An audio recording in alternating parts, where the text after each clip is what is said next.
नमस्कार, मी प्रतीक्षा, DNA मराठीमध्ये आपलं स्वागत। कर्जत तालुक्यातील राशीन येथे बंदी असलेले BSC पावडर या कीटकनाशकाच्या बेकायदेशीर साठा व विक्री प्रकरणी गंभीर आरोप समोर आले आहेत। संबंधित कारवाईत दिरंगाई व तडजोडीचा प्रयत्न झाल्याचा आरोप तक्रारदार अनिल लष्कर यांनी केला असून याबाबत जिल्हा कृषी अधीक्षकांकडे तक्रार दाखल करण्यात आली आहे। राजवीर कृषी सेवा केंद्र व न्यू राजवीर कृषी सेवा केंद्रामार्फत मोठ्या प्रमाणात साठा व GST बिल शिवाय विक्री होत असल्याचा दावा करण्यात आला आहे। 16 एप्रिल रोजी कृषी विभागाने छापा टाकून एक गोडाऊन सील केलं होतं, मात्र तक्रारदाराला धमक्या देत मारहाण करण्यात आल्याचाही आरोप करण्यात आला असून पोलिसांकडे तक्रार दाखल करण्यात आली आहे। या प्रकरणी सखोल चौकशी करून दोषींवर कठोर कारवाई करण्याची मागणी करण्यात आली आहे।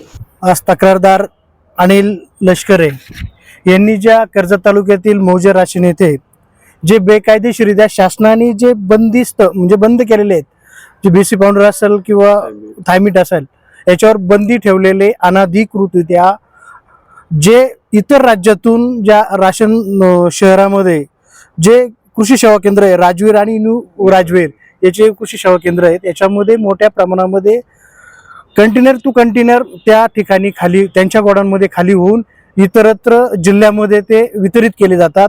यासाठी त्या व्यक्तीने एक आवाज उठवला का या बंद झालं पाहिजे किंवा इतर या दुकानावर कारवाई झाली पाहिजे, परंतु आर्थिकदृष्ट्या जे तालुकास्तरीय जे कृषी अधिकारी असतील किंवा इतर प्रशासन असेल, हे अर्थपूर्ण संबंध ठेवून जाणीवपूर्वक ज्या ठिकाणी समितीने जी कारवाई केली, जे सॅम्पल घेतले ते सॅम्पल अनधिकृतरित्या बेकायदेशीर इतरत्र सॅम्पल घेऊन जे प्रयोगशाळेला पाठवले, म्हणजे जाणीवपूर्वक फक्त तक्रारदाराची दिशाभूल करण्यात आली।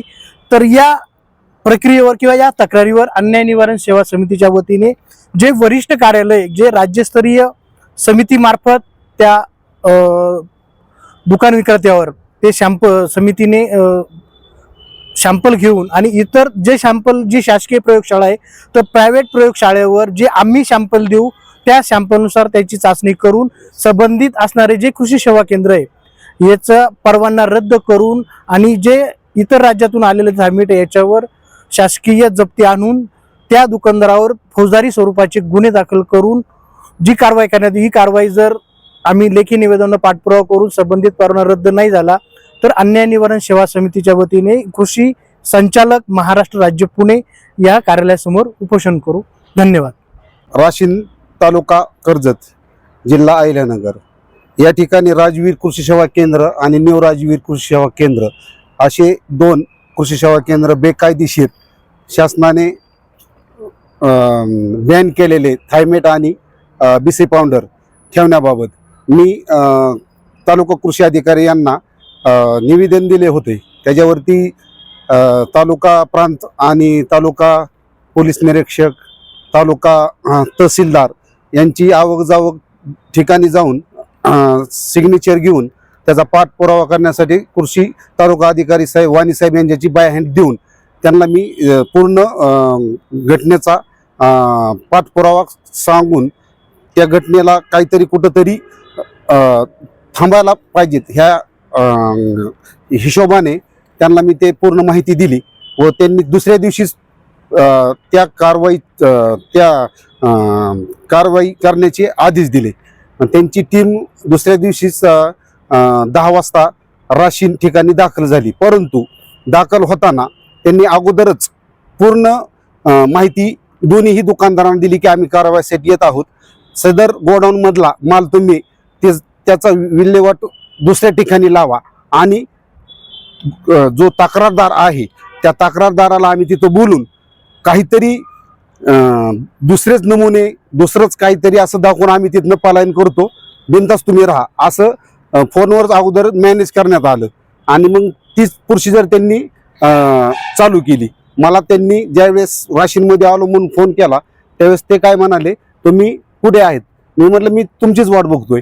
तर ते मला फोन करता क्षणी करमळा चौक राजवीर कृषी सेवा केंद्र या ठिकाणी त्यांनी सुरुवातीला छापा मारण्याचा प्लॅन केला, परंतु ऑलरेडी त्यांनी सांगितलं होतं दुकानदाराला की अगोदर तुम्ही दुकान बंद करून कुठेतरी जावा म्हणून, कारण की तक्रारदाराला फक्त दाखवायचे की बाबा आपल्याला कारवाई चालू आहे म्हणून। पण मी तिथं आल्यानंतर प्रत्यक्षदर्शीनी त्या ठिकाणी गोडाऊन दुकान बंद होतं. मग त्यांना भरपूर प्रयत्न केला आम्ही फोन करायचा, संपर्क करायचा. मग आम्ही तिथून गोडाऊन वर दुसऱ्या गोडाऊनवर आम्ही छापा मारण्यासाठी गेलो, परंतु तिथे बी गोडाऊन ते बंद होतं तिथलं घर. मग त्याच्यावरती त्यांना संपर्क करायचा प्रयत्न केला, पण त्यांनी काही प्रतिसाद दिला नाही. त्याच्यानंतर मग त्यांना म्हटलं तुम्ही आता वाट बघू नका, कारवाई करायला सुरुवात करा. मग त्यांनी गोडाऊन सील केले. गोडाऊन सील केल्यानंतर 10 मिनिटांनी परत त्या ओनरचा फोन आला की बाबा तुम्ही गोडाऊनचे सील तोडा, आम्ही तिथं येतो. आता त्यांच्या दोघात काय बोलणं झालं तडजोडीचं काय माहित नाही मला. त्यांनी साईटला जाऊन वाणी साहेबांनी फोनवर काय चर्चा केली मी काय ऐकली नाही. पण नंतर गोडाऊनचे सील तोडण्यात आले. तो गोडाऊन तोडतानाचे पुरावे माझ्याकडे सर्व आहेत, व्हिडिओ आहेत. गोडाऊन पंचनामा पण झाला शासकीय नियमानुसार, पण तो पंचनामा फाडण्यात आला, गोडाऊनचे सील तोडण्यात आले. आणि त्याच्यानंतर ते गोडाऊन उघडल्यानंतर नाही ते माझ्यासमोर जे पर्यावरणाला घातक ज्या कीटकनाशके आहेत आरोग्यास, मानवी शरीरास, ते नमुने सोडून ह्यांनी दुसरेच नमुने गुंडाळले. आणि मला तिथं दुसऱ्या माणसाला, एक गावगुंडाला बोलून मला मारहाण त्यांच्यासमोर करण्यात आली. आणि मला तिथनं सांगितलं आता तू तिथनं निघून जा. तिथले दोन्ही बी गोडाऊनचे मालक म्हणले तुझं आता काही खरं नाही, त्यापेक्षा तू इथनं निघून जा. मग मी गेल्यानंतर त्या ठिकाणी काय झालं काय मला काहीच माहित नाही. दुसरे डुप्लिकेट नमुने त्यांनी प्रयोगशाळेत पुणे येथे पाठवले. आणि तिथून मी पोलीस स्टेशनला गेलो. पोलीस स्टेशनला माझी काही तक्रार घेण्यात आली नाही. मला तालुका पोलीस निरीक्षकांकडे पाठवण्यात आलं. त्यांनी सुद्धा तक्रार घेत नव्हते. परंतु आमची भीमसैनिक तिथं काही कामानिमित्त आले होते, त्यांच्या प्रेशरनी माझी तक्रार तिथं नोंद करण्यात आली आणि त्या गावगुंडाला गुन्हा दाखल करण्यात आला. प्रमुख मागणी आमची अशी आहे की जी बेकायदेशीर थायमेट आणि जे BC पावडर आहे हे फार मोठं रॉकेट आहे. हे गुजरातवरनं येतंय. पूर्ण यंत्रणा अर्थव्यवस्था विकली गेली. ह्याला कुठंतरी वाचा फोडण्याचा आम्ही प्रयत्न करतोय, परंतु आम्ही इतकी ताकद लावून सुद्धा आज आम्हाला न्याय भेटत नाहीये. त्यासाठी आम्ही कुठेही जायची तयारी आहे. ह्याच्यामध्ये आम्हाला न्याय भेटला पाहिजे, बस आमचं काहीच म्हणणं नाही. आणि शेतकरी देशोधडीला लागलाय, आत्महत्येचे प्रकार जास्त वाढायला लागलेत, प्रत्येक जण शेतकऱ्यालाच खायला लागलाय. कुठंतरी आपल्याला हे थांबवायचंय.